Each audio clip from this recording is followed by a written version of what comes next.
Captain Elias Varen had been summoned to countless halls of power, from the steel corridors of Earth's united colonies to the crystalline towers of Martian embassies, yet none unsettled him as much as the throne chamber of the Thalirian court. The walls breathed with light, shifting like molten gold beneath a canopy of living crystal. Sunlight filtered through the trees outside, each ray caught in threads of bioluminescent pollen, giving the impression that even the air was alive. The beauty of the place was overwhelming, but Elias had long since learned that beauty could be the sharpest weapon. His boots echoed softly against polished stone as he walked down the vast aisle, feeling every eye fixed upon him. The chamber was filled with Thalirians, tall and graceful beings whose violet-hued skin shimmered under the radiant light. Their gazes were both curious and dismissive, as though they were appraising not a guest but an oddity brought before them for amusement. Elias kept his shoulders square, his soldier's posture unyielding, though his gut clenched tighter with every step. At the far end of the hall sat Queen Serelith, sovereign of the Thalirian dominion. She was a vision of authority wrapped in majesty, her golden armor wrought as finely as jewelry, her crown gleaming with amethyst fire. Her long, braided hair cascaded like silver over her shoulders, and her eyes, sharp as twin blades, cut through the air to lock on him. The weight of that gaze was enough to make even seasoned generals bow. Elias did not bow. He lowered his head respectfully, but he remained standing. The human spirit demanded at least that much pride. Beside the queen stood Princess Alara, the subject of countless whispered legends across the stars. Elias had heard of her beauty before arriving, but the rumors had been pale shadows of the truth. Her presence was radiant, her features perfectly sculpted, her pale gold hair tumbling in soft waves down to the curve of her shoulders. She wore armor like her mother, though lighter, adorned with sapphire stones that shimmered with inner light. Yet what struck Elias most was not her perfection, but the quiet sadness that lingered behind her smile. She seemed less a princess than a portrait, a symbol everyone admired but no one truly saw. The chamber fell into silence as the queen rose. Her voice carried through the vaulted hall like thunder woven with velvet. Captain Elias Varen of Earth, you stand before me not as conqueror nor as supplicant, but as the chosen envoy of your species. Yet there is a matter we must address, one that has become a question on every tongue. She stepped forward, her movements precise, deliberate. The crowd leaned closer, anticipating her words. Why do you not love my daughter? The question struck Elias like a blade, sharper for the fact that it had been asked before the entire court. He felt the breath leave his lungs, heard the susurrus of astonishment ripple through the audience. Every Thalirian eye glittered with intrigue, some with disdain. This was not a diplomatic inquiry but a trial, and he was the defendant. Elias could have chosen silence, could have offered some political deflection. But he had not been sent here to lie, and more importantly, he had not survived war and lost only to cower now. His jaw tightened. He looked at the princess, who watched him with wide, uncertain eyes, and then at the queen, who waited like a predator testing its prey. His words came slowly, measured, each one drawn from a place he had tried to keep buried. She is too beautiful. The court erupted. Some laughed openly, their melodious voices tinged with scorn. Others gasped, as though he had uttered blasphemy. The queen's eyes narrowed, and even Princess Alara's lips parted in startled confusion. Elias stood firm, though his heart hammered like a drum in his chest. Too beautiful, the queen repeated, her voice now edged with danger. She took a step closer, towering over him, though she did not need height to convey her power. You refuse her not because of a flaw, but because she is flawless? Is this some human jest? Elias shook his head. His throat was dry, but his words carried the ring of truth. It is not a jest, your majesty. Beauty such as hers, is terrifying. It does not invite love, it demands worship. And I am a man, not a worshipper. I fear what I could never hope to hold without losing myself. For a heartbeat, silence reclaimed the hall. Even the living walls seemed to pause, their shifting light stilled in awe or shock. Elias felt the weight of their disbelief pressing against him, but he would not retract what he had said. To him, beauty was a battlefield of its own, one he had no desire to fight upon. Ilara's expression softened, though confusion still clouded her gaze. For the first time since he had entered, she seemed truly present, no longer a statue of perfection, but a woman caught between expectation and curiosity. The queen, however, was far from appeased. She studied him, her gaze dissecting every angle of his being as though searching for weakness. "You fear what is most precious," Cerulith said at last, her voice lower, dangerous. "You spurn what others would die to possess. Perhaps humans do not understand worth. Or perhaps you do not understand yourself." The words stung, but Elias forced himself to remain still, his face an unreadable mask. He had faced worse than this: artillery fire, ambushes in blackened cities, the long silence after comrades fell. Yet this was different. Here, in this hall, under the gaze of beings who seemed carved from myth, his honesty had been transformed into defiance. The queen lifted her chin, and her command rang through the chamber. "So be it. If you will not give an answer that satisfies me, you will prove your worth in other ways. You remain in my court, Captain, until I decide whether your presence honors us or insults us. Pray your courage is more than words." The audience murmured in agreement, some smirking, others whispering like carrion birds awaiting a feast. Elias inclined his head, accepting the challenge, though he knew he had stepped onto uncertain ground. As the court began to disperse, Ilara lingered. Her eyes met his, not with anger, but with a strange mix of hurt and intrigue. She seemed on the verge of speaking, then turned away, her golden hair catching the light like fire as she followed her mother. Elias stood alone at the center of the throne room, the question of his heart still echoing in his mind. He had spoken truth, but truth in this place was perilous. The queen had mocked him, the court had judged him, and the princess, she was no longer just a symbol of impossible beauty. She was a mystery that demanded an answer. And for the first time, Elias wondered if he had the strength to face it. The queen's words echoed long after the court had dispersed, reverberating in Elias's thoughts as he was escorted through winding halls of living crystal to the chamber assigned to him. The walls hummed faintly with bioluminescent veins, their light pulsing in rhythm with some unseen heartbeat. To the Thelyrians, this palace was a sanctuary, a living testament to their harmony with the cosmos. To Elias, it felt like a cage whose bars gleamed too brightly to be ignored. Every corridor reminded him of what he had said before the court, and of the storm his answer had unleashed. When at last the guards left him in silence, Elias sat heavily upon a stone bench that grew seamlessly from the floor. He rested his hands against his knees, staring at the delicate filigree of light woven into the walls. He had not lied. Her beauty had terrified him, but in admitting it, he had exposed himself more than in any battle. The Thelyrians valued strength, poise, unshakable certainty. He had offered only vulnerability. His mind, disciplined by years of war, whispered that he had made a mistake. Yet his heart resisted, insisting the truth had been the only path. It was not long before the chamber doors opened again. Princess Ilara entered without fanfare, her presence transforming the room with a quiet radiance. She dismissed the attendants who attempted to follow, closing the door behind her with a gesture. Elias rose instinctively, every muscle taut, unsure whether he faced an accuser or an ally. Her voice was softer than her mother's, but it carried its own gravity. "You humiliated me." The words cut, though her tone lacked cruelty. She stepped closer, her sapphire-studded armor catching the glow of the walls. "Before the entire court, you declared me too beautiful to love. Do you realize what that means to my people? Do you realize what it means to me?" Elias met her gaze, forcing himself not to look away. "I know what I said, and I know how it must have sounded, but it was the truth." Ilara studied him, her violet eyes narrowed, searching. For all her grace, she seemed uncertain, almost fragile in that moment. "All my life I have been praised for beauty I did not choose, admired for perfection that feels more like a curse. No one asks what I think or what I want. No one dares. Until you." She paused, tilting her head slightly. "And you did not say I was unworthy. You said I was unbearable to love. Why?" Elias drew a slow breath. He remembered the faces of his fallen comrades, the lovers of those comrades, the grief etched into every surviving friend who had buried someone they could not live without. Beauty, to him, had never been a comfort. It had been a reminder of what war could destroy. "Because I have loved before," he said quietly, "and I have lost.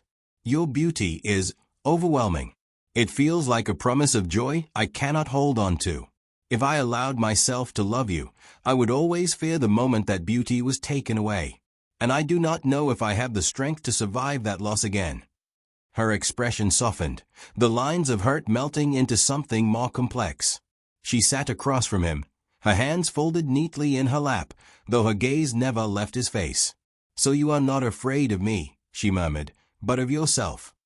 The admission struck closer to truth than he wished to admit, and Elias did not answer. Silence stretched between them, filled only by the low hum of the living walls. Ilara looked away, her voice tinged with bitterness.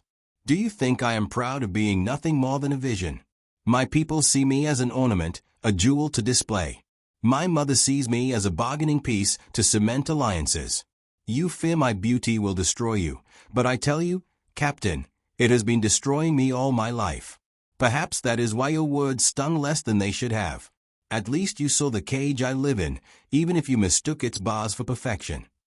For a moment Elias glimpsed her not as a princess adorned in light, but as a young woman trapped beneath a weight no one else recognized. Something within him shifted, a recognition that she was not untouched by suffering, only cloaked in a different form of it. He wanted to speak, to tell her he understood more than she knew, but the words caught in his throat. The conversation ended abruptly when a horn sounded in the distance. Ilara stiffened, listening intently. Moments later, a guard burst into the chamber, his voice urgent. "An attack, Highness. Assassins breached the outer gate. They seek you." Before Elias could react, the door splintered. Figures clad in dark armor poured in, their weapons glinting wickedly under the golden light. The guards moved to intercept, but the attackers were swift and merciless. Ilara rose, drawing a slender blade from her hip, her face no longer sorrowful but resolute. Elias, trained by years of combat, was already moving. He seized the fallen guard's weapon and interposed himself between the princess and the nearest assassin. Steel clashed against alien alloy. Sparks lit the air. Elias fought with the precision of a soldier who had nothing left to prove but everything to protect. The assassins pressed hard, but he matched them strike for strike, driven not by duty alone, but by instinct. Out of the corner of his eye he saw Ilara fighting as well, her blade cutting arcs of silver light, though her form betrayed inexperience compared to the seasoned killers she faced. When one attacker broke through her guard, Elias pivoted, driving his weapon through the assailant's chest before the blow could fall. The assassin collapsed, and Ilara's wide eyes met his, startled not by the violence but by the certainty with which he had chosen to protect her. Together, with the aid of the remaining guards, they drove back the attackers until the last fell at their feet. The room was heavy with the scent of ozone and blood. Elias stood breathing hard, sweat glistening against his brow, while Ilara lowered her weapon, her chest heaving with exertion. The guards rushed to secure the chamber, but the princess's focus remained fixed on Elias. She stepped toward him, her expression transformed. "You claim you cannot love me because of what I am," she said, her voice steady despite the chaos around them. "And yet you risked yourself without hesitation. You fight for someone you fear to love." Elias wiped the blade clean against the fallen assassin's cloak, his voice rough with fatigue. "Instinct," he said. "I don't know how to be anything else." Ilara regarded him for a long moment, her sadness tempered now by something brighter, curiosity, perhaps even hope. "Then perhaps instinct will teach you what fear cannot." Before he could reply, the doors opened once more and Queen Serelith strode in, her eyes burning with fury at the sight of her daughter in peril and the human at her side. Elias straightened, his weapon still in hand, as the queen's voice thundered through the chamber. "So it begins. If you would stand beside her, Captain, then you will prove whether your presence is salvation or curse." The challenge hung in the air like a blade, and Elias knew the true trial had only just begun. The throne chamber was not as radiant the next day. Shadows clung to its corners, as if the attempted assassination had dimmed even the palace's living light. Elias stood before Queen Serelith once again, though now there was no audience of courtiers to watch. Only a handful of guards remained, their gazes sharp, their hands resting on weapons. Ilara stood at her mother's side, silent, her expression composed but her posture rigid, as though she braced herself for a verdict she could not predict. The queen's eyes burned like violet flames. You defended my daughter, human. You placed yourself between her and blades meant to end her life. For this, you have earned neither gratitude nor forgiveness, but a chance. She descended the dais slowly, her voice as measured as the tread of her armored boots. A chance to prove that your words of fear are not the mask of cowardice. Elias inclined his head, though he did not bow. What must I do? Saralitha's lips curved into something between a smile and a threat. You will undergo the trial of unity. It is the rite by which those who would join our royal line prove their worth. Strength of body, clarity of mind, and truth of heart. Few succeed. Many are broken. She turned, her gaze flicking briefly toward her daughter. If you cannot endure, you will not remain in this court. Elias felt the weight of her decree settle upon him like a chain. He had survived battles across scarred worlds, endured hunger, fire, and grief. Yet this trial was not a battlefield he understood. It was alien, steeped in traditions older than humanity's reach among the stars. But to retreat would be to confirm every whisper that humans were weak, every smirk that he had seen in the eyes of Thalurian courtiers. And more than that, he saw the quiet hope flicker in Alara's gaze, faint as a candle, but enough to compel him forward. I will face it, he said simply. The queen gestured, and the guards escorted him through vaulted corridors into the heart of the palace, where the trial chamber awaited. It was a circular hall carved from crystal, its walls alive with shifting light that responded to presence. Ilara entered behind him, though her mother remained outside, her command final, let him be tested. The chamber sealed, and at once the first trial began. From the walls emerged constructs of hardened light, predators shaped from Thalurian myth. Their forms shimmered, creatures with claws of flame, eyes burning like coals, their movements unnervingly real. Elias tightened his grip on the practice blade provided, feeling its alien balance, and planted his feet. The constructs lunged, and he met them with the instincts of a soldier. Every strike was a lesson from war, every dodge a memory of survival. He moved with precision, cutting through light-born monsters that dissolved into sparks with each blow. His body remembered the rhythm of battle, the dance of life and death. Yet the trial did not relent. Each creature struck harder, faster, until sweat stung his eyes and his arms ached. When the last fell, dissipating into motes of gold, Elias stood gasping, his chest heaving, but unbroken. Ilara had watched silently, her hands clasped before her. When his gaze met hers, she offered only a single nod, but it was enough to steady him as the chamber shifted again. The second trial was unlike the first. The constructs vanished, and with them the weight of his blade. Instead, the chamber darkened, the walls dissolving into a void vast as space itself. Elias found himself standing alone, his reflection rippling in the blackness beneath his feet. Then the visions came. Voices, faces, those he had lost. Comrades calling his name, blood on their lips, their eyes clouded with blame. He saw the woman he had once loved, her smile fading as she dissolved into dust. His hands shook. He had buried these ghosts beneath layers of duty, but here they returned, merciless. The void whispered his failures, every life not saved, every moment too late. Elias sank to one knee, his strength faltering. He wanted to close his eyes, but the visions pressed closer, demanding he drown in them. And then, through the storm of memory, a hand touched his shoulder. He looked up, and Ilara stood before him, not as a vision, but real, her presence piercing the illusion. Her eyes shone with something he had not seen before, defiance, not for herself but for him. "You are not your losses," she said, her voice carrying warmth through the void. "They do not bind you. They do not make you less."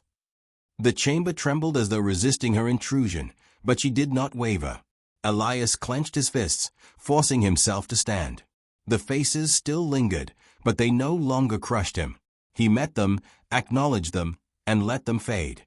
When the darkness receded, he was left standing, unbroken, though his heart still hammered with grief that would never fully leave.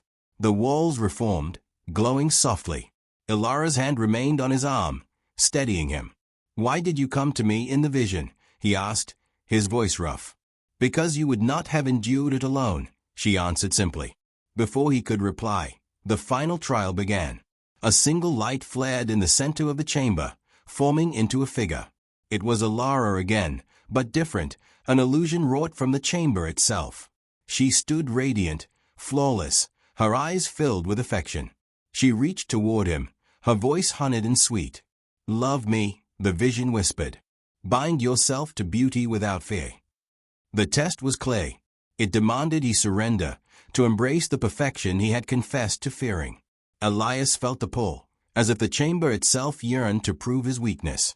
The illusion was every dream, every longing he had buried. For a heartbeat, he wavered. Then he shook his head. "No," he said firmly. "I do not love you because you are perfect.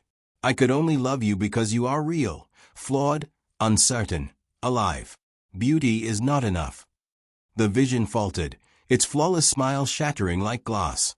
In its place, Ilara herself stepped forward, her true form lit by the chamber's glow, her eyes wide with surprise. She had heard every word. The constructs dissolved, the chamber walls settling back into quiet light. Elias stood drained, his body trembling with exhaustion, but his gaze was steady. He had not been broken. The doors opened, and Queen Serelith entered, her presence like a storm breaking into stillness. She surveyed him in silence, then looked to her daughter, who remained at his side.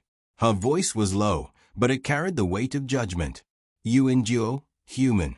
But endurance is not yet love. Answer me this, then, if you fear her beauty, if you claim only the flawed can be loved, what place is there for you at her side?" Elias had no answer ready. The queen's challenge hung between them like a blade suspended in air, and the chamber's silence deepened, waiting to hear whether he would falter or rise. The council chamber was ablaze with light, though the atmosphere within was heavy as stone. Delegates from across the Thalirian dominion filled the seats, their robes woven with threads of starlight, their voices murmuring like restless waters.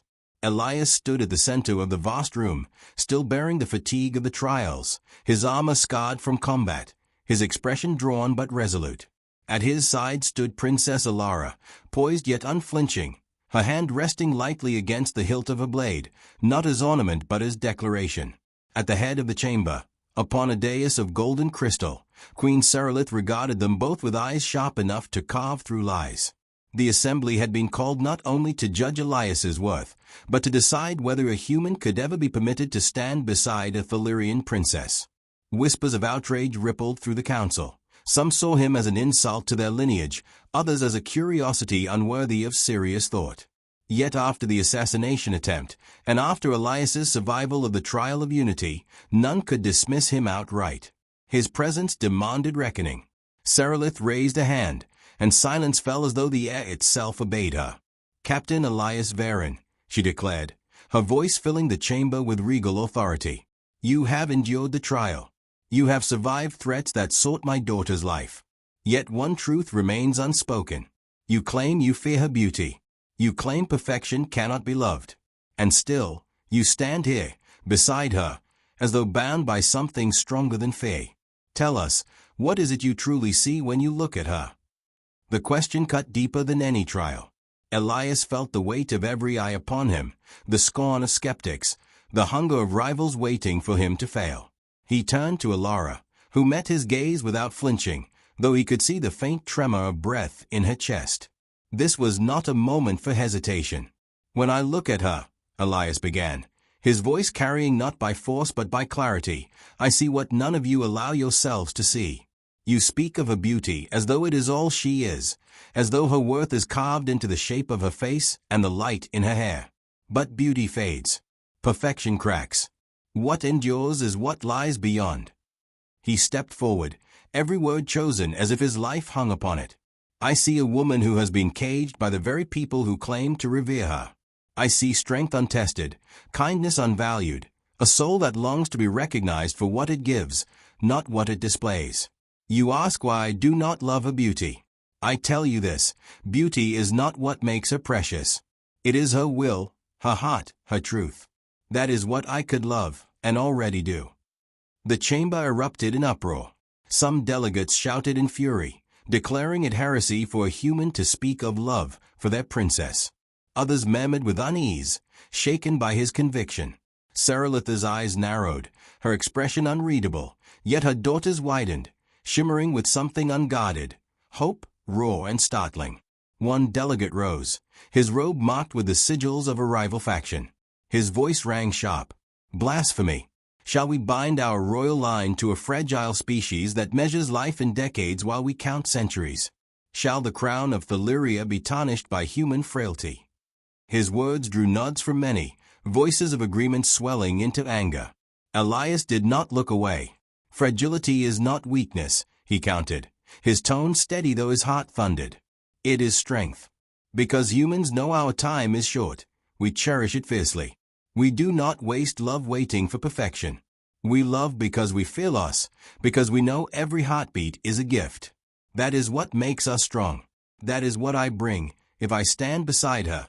Not eternal life, not flawless beauty, but devotion that endures despite fear. The words hung in the chamber like a spark in dry wood, igniting conflict. Some shouted louder, demanding his expulsion. Others grew silent, troubled by thoughts they had long ignored. Ilara stepped forward then, her voice clear and unwavering. I choose him. The uproar redoubled, the chamber shaking with outrage. Yet Ilara did not flinch. All my life I have been chosen for others, she continued, her gaze sweeping the assembly. I have been displayed like a jewel, admired like a sculpture, but never asked what I wanted. Today, I will not be silent. I see truth in him, a truth no one else dared give me. If love is to be mine, it will not be built upon tradition or faith. It will be built upon choice. And this is mine. The council splintered into chaos, but Serelith rose, and once again silence fell. Her gaze lingered first on Elias, then on her daughter.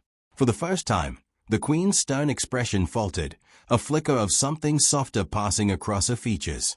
You would defy the weight of tradition, she said to Ilara, her voice lower, almost intimate. You would bind yourself to a man who admits fear, who confesses to imperfection, who will one day age and die while you endure. Ilara held her mother's gaze without faltering. Yes, because he is real, and he sees me as I am. The chamber grew still, the weight of that declaration sinking into every corner. Serelith closed her eyes briefly, and when they opened, the fire had dimmed, replaced by reluctant acknowledgement. She turned to the council. Then let it be known. The princess has spoken, and though I may question the wisdom of her choice, I will not deny her the right to it. Let the human remain. Let him stand beside her, not as conqueror, not as ornament, but as partner. If he fails her, then he will answer to me. The decision reverberated through the chamber, ending the debate, though not the discord. Elias felt the tension ease from his shoulders, yet the weight of responsibility settled heavier than ever.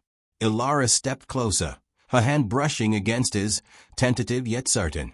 He clasped it, not as a soldier seizing victory, but as a man accepting something fragile, something irreplaceable. When the council dissolved and the chamber emptied, Elias and Ilara remained. They stood together beneath the golden light, the echoes of judgment fading into silence. She turned to him, her voice barely more than a whisper. Do you still fear me?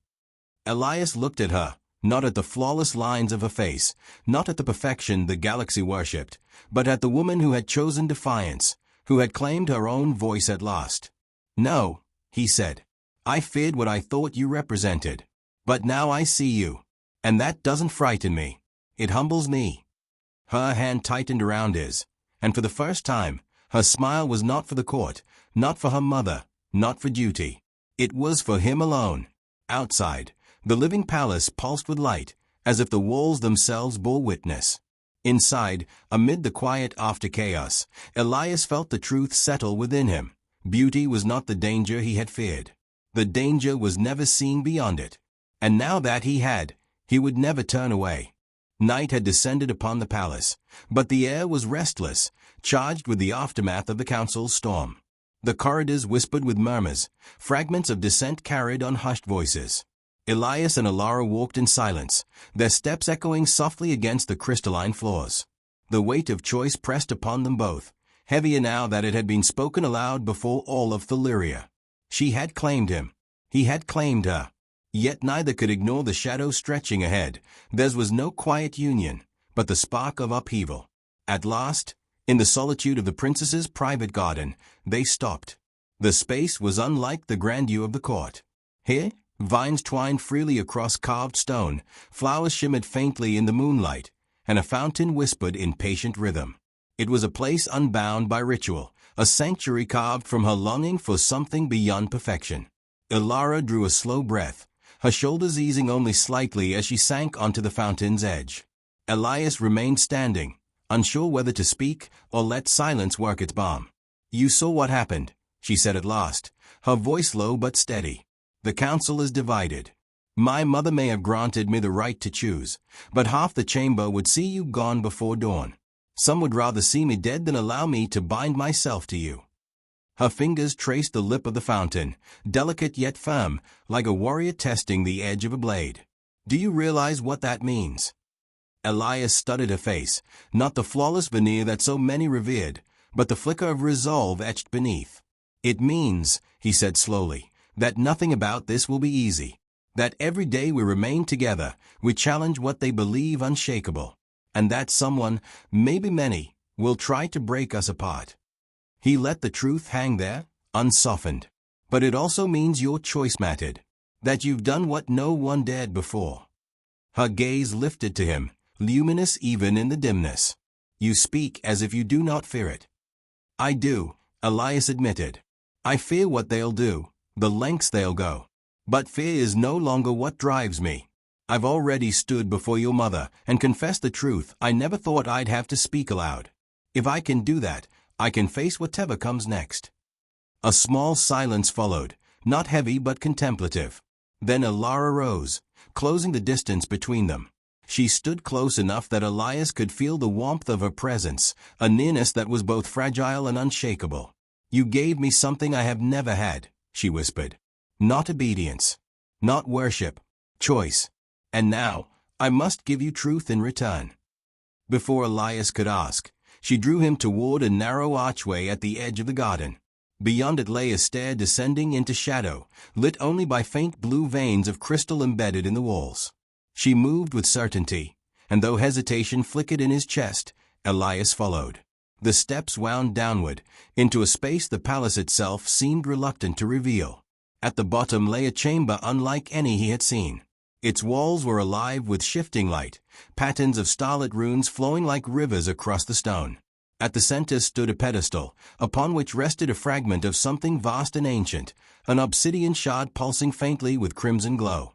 The air around it vibrated with restrained power, as though the stone itself remembered calamity. Elias halted, instinctively reaching for his weapon. "What is this?" Ilara's face was grave as she approached the shard. "The heart of the Riftstone, a relic of the war that nearly shattered our people centuries ago. It should not exist, but it does. And it binds me, though few know the truth. When I was born, the shard stirred for the first time in generations. The council calls it a blessing. They whisper that my beauty is its gift, that perfection itself was forged in me. But they do not speak of the cost." Her words echoed in the chamber, each syllable heavy with restrained sorrow. Elias stepped closer, wary of the shard yet more focused on her expression. "What cost?" Ilara's hand hovered above the relic, though she did not touch it. "The shard marks me. It feeds on me. My strength, my life, my freedom, everything is tied to it. That is why they guard me so zealously, why they would never allow me to be anything but untouchable. To them, I am not a daughter. I am a vessel, a living promise of power they will never relinquish." Her voice broke then, a rare crack of pain. "And now, by choosing you, I have placed you in that same snare. They will not forgive it." Elias stared at the shard, the pulse of crimson reflected in his eyes. He understood, suddenly, that the council's resistance was not born solely of prejudice. It was fear of losing control over the relic that defined their power, fear that the princess who embodied it might step beyond their chains. The union between them was more than scandalous. It was revolutionary. He turned back to Ilara, his resolve tightening like steel. "Then let them come. Let them rage and scheme, and try to tear us apart. I've fought wars where the enemy was clearer than this. But this, he gestured to the shard, then to her, this is worth every battle. I won't walk away now. Not when I finally see the truth of what you bear. For a moment, her eyes shimmered with both grief and wonder. Slowly, she placed her hand in his, her fingers trembling yet firm. Then you must understand, Elias. What we face is not only the scorn of tradition. It is the hunger of power. And power never yields without blood. The shard pulsed brighter, as if echoing her words, its crimson light spilling across their faces. Elias tightened his grip around her hand, not in defiance, but in vow. He had thought his greatest trial was proving himself to the council. He now knew that was only the beginning. Somewhere above them, muffled by layers of stone, the palace groaned as though shifting in restless sleep. The night deepened, and with it, the certainty of conflict. Yet in the chamber below, amidst ancient ruin and forbidden truth, two figures stood bound not by fear nor beauty, but by choice. And in that choice, both knew, lay the beginning of a war neither had asked for, but both were destined to fight. The first tremors began before dawn. At first, they seemed like ordinary quakes, the kind that occasionally rippled through the crystalline cliffs surrounding Thelyria. But the air in the palace told a different story, charged, brittle, as though reality itself was straining. Elias woke to the sound of shattering glass, vaulted to his feet, and found Alara already at the window, her silhouette rigid against the pale glow of the horizon. The riftstone shard had pulsed all night, its crimson light leaking through the floors and walls of the lower chambers. Now, with each quake, its glow surged brighter, bleeding upward into the city above. It's awakening, Alara whispered, her tone both reverent and horrified. The council has forced it to stay. They think they can harness it fully before I bind myself to you. She turned, her expression taut with fury. They mean to rip away my choice. Elias's pulse quickened. He had expected schemes, sabotage, whispers of assassination, but not this. And if they succeed, he asked, though he already dreaded the answer. Her eyes, bright as molten glass, fixed on him. Then I am no longer Alara. I become the Riftstone's vessel completely. The daughter they know will vanish, and in her place, a weapon. Bound. Obedient. Eternal. The word eternal struck him like a blade. He stepped closer, gripping her shoulders. Then we don't let them succeed. Whatever this takes, we fight it. The door burst open before Alara could reply. A figure strode in, Surik, commander of the Queen's Guard, his face drawn with urgency. His armor gleamed faintly with the palace's trembling light. Princess, he said, bowing only slightly, you must come at once. The Queen demands your presence in the inner sanctum. His gaze slid toward Elias, colder than the steel at his hip. The human comes too. The council insists. Alara exchanged a look with Elias. It was not surprise, but inevitability. The confrontation they had both sensed was here. She straightened, regal even in defiance. Very well, she said. Let us not keep them waiting. The sanctum lay deep within the palace, beneath layers of hall and chamber, guarded by soldiers whose expressions revealed nothing. Yet Elias felt the weight of their stares, as if every man and woman judged him an intruder at best, a blight at worst. The air grew heavier with each step, until it seemed even breathing was an effort. When they reached the sanctum doors, Elias saw why.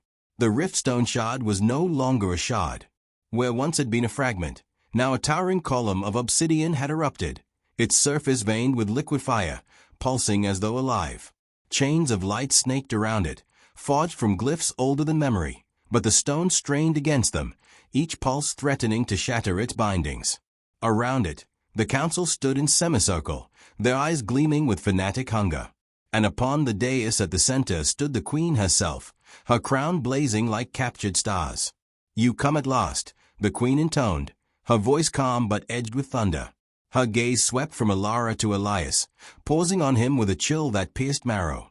Daughter, you have defied me, shamed our blood, and endangered our future. Yet I offer you one final chance to redeem yourself. Kneel. Take your place before the riftstone. Let it claim you fully, and end this folly of choosing what was never meant to be chosen. The silence stretched, suffocating. Elias felt every eye bore into Alara, demanding her submission. His heart hammered, He could see her trembling, not with fear, but with rage so sharp it bordered on grief. Slowly, she stepped forward, not to kneel, but to lift her chin higher. "I am not your weapon," she said, each word steady as carved stone. "I am not your vessel, nor your perfect mask. I am your daughter, and my choice is mine to make." She reached back, entwining her fingers with Elias's, and the gesture struck the chamber like a blow. Gasps rippled, outrage fled, and the rift stone itself surged, crimson veins flaring like wildfire. The queen's eyes narrowed. "Then you doom us all." She raised a hand, and the chains of light constricted around the rift stone. The column shuddered, groaned, then split with a thunderous crack. From its fissures spilled a torrent of searing brilliance, a force that howled like a storm-given voice. The council staggered, shouting incantations to hold it, but Elias knew in his bones they had already lost control. The rift stone's hunger pawed outward, seeking, clawing, and when its light brushed Alara, she gasped, her body arching as though struck by lightning. Elias caught her before she fell. Her skin burned with unnatural heat, her veins glowing faintly beneath her flesh. "It's pulling me," she whispered, eyes wide with terror for the first time. "It knows me. It wants me." He held her tighter, refusing to let go. Around them, the sanctum dissolved into chaos. Guards scrambled, counselors screamed, and the queen's voice cut through the din, commanding and furious. But Elias heard none of it. All that mattered was Alara, her trembling form against his chest, her breath shallow and uneven. Then, as if sensing his defiance, the rift stone's light shifted. Its searing tendrils lashed toward him, wrapping around his arms, his chest, his throat. Pain unlike any he had known seared through him, as if fire had invaded his very blood. He grit his teeth, refusing to yield, his only thought a silent vow, "You will not have her. The chamber shook violently, stones raining from the ceiling.